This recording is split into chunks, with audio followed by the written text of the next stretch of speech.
7월 20일 목요일 대놀뉴스를 전해드리겠습니다.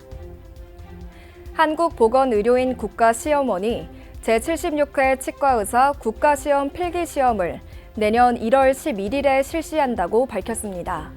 특히 지난 75회부터 필기시험에 컴퓨터 시험이 도입된 가운데 올해도 응시자의 편의를 위해 필기시험 장소를 응시자가 직접 선택할 수 있도록 시험장 선택제가 시행될 예정입니다. 환자가 개인 의료 데이터를 다른 의료기관에 전송할 수 있도록 허용하는 법안이 국회에서 발의된 가운데 취업이 이에 대한 의견서를 복지부에 제출했습니다.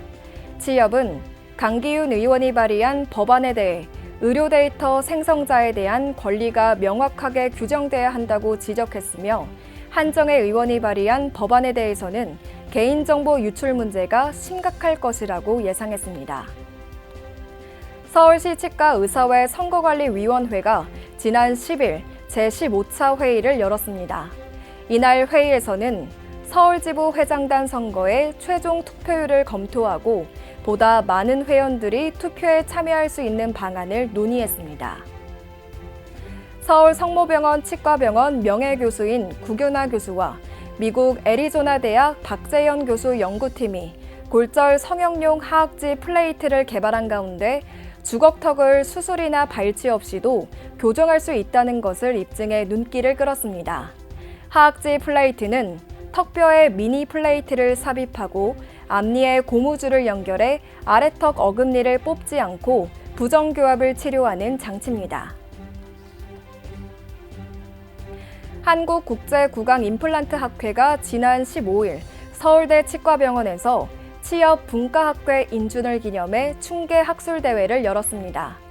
이번 학술대회에서는 부산대 치과대학 허중보 교수가 연자로 나서 임플란트 위치가 좋지 못할 때 적용 가능한 자유 착달 지르코니아 보철 치료를 주제로 강연을 펼쳤습니다. 대한소아치과학회가 지난 15일 영어 논문 작성 워크숍을 개최했습니다. 이번 워크숍은 연자들이 국제학술지 투고를 통해 직접 경험하고 고안한 영어 논문 작성과 관련 노하우를 전달하는 시간을 가졌습니다. 경희대학교 치과대학이 최근 상반기 전체 교수 리더십 역량 강화 워크숍을 열었습니다. 이날 워크숍에서는 김대준 취업 공공근무의사 등이 연자로 나서 치과의사의 사회적 진로 확대에 대한 공공부문의 역할에 대해 발표했습니다.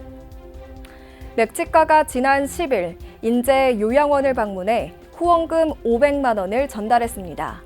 맥치과는 지난 2016년부터 중증장애인들의 구강 건강 증진을 위해 자원봉사와 후원 활동을 펼쳐왔습니다. 은평치과 이영만 원장이 서울대학교 치의학대학원 수료식에서 우수상을 수상해 화제입니다. 이 원장은 20년 만에 치의학 연수과정에 참여하게 되어 학술대회의 의미가 깊었다면서 이를 통해 어려운 이들과 노약자들을 위해 사용하겠다고 말했습니다. 전남 화순군이 오는 8월 7일부터 18일까지 이튼튼 어린이 건강교실 사업을 추진한다고 밝혔습니다. 이번 사업은 공중보건치과 의사와 치위생사가 어린이집을 방문해 시청각 자료를 통한 칫솔질 방법 등을 공유할 예정입니다.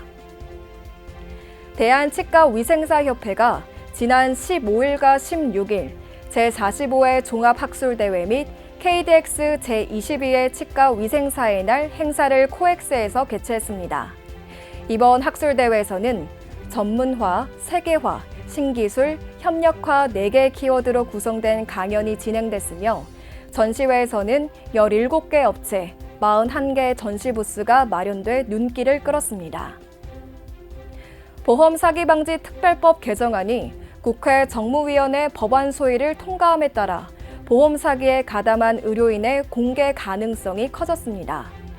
이는 관련 법안의 노후화로 보험 사기의 유연한 대응이 어려워졌다는 공감대가 형성됐기 때문이며 의료계 역시 해당 개정안에 큰 이견을 보이지 않는 만큼 법안은 무리 없이 국회를 통과할 전망입니다. 대놀뉴스는 치과인 여러분의 제보를 기다립니다. 경조사, 인사동정, 봉사활동, 각종 행사 소식 등 치과계에 공유할 어떠한 소식도 좋습니다. 화면에 보이는 이메일이나 전화, 카카오톡 채널에 제보해 주시면 대놀뉴스에 반영 가능하고 우수 제보자에겐 소정의 상품도 드리겠습니다. 이상으로 대놀뉴스를 마칩니다. 고맙습니다. 곰탕은 8,000원. 특곰탕은 10,000원? 특곰탕은 뭐가 다른겨? 뭐가 달라도 다르겠쥬.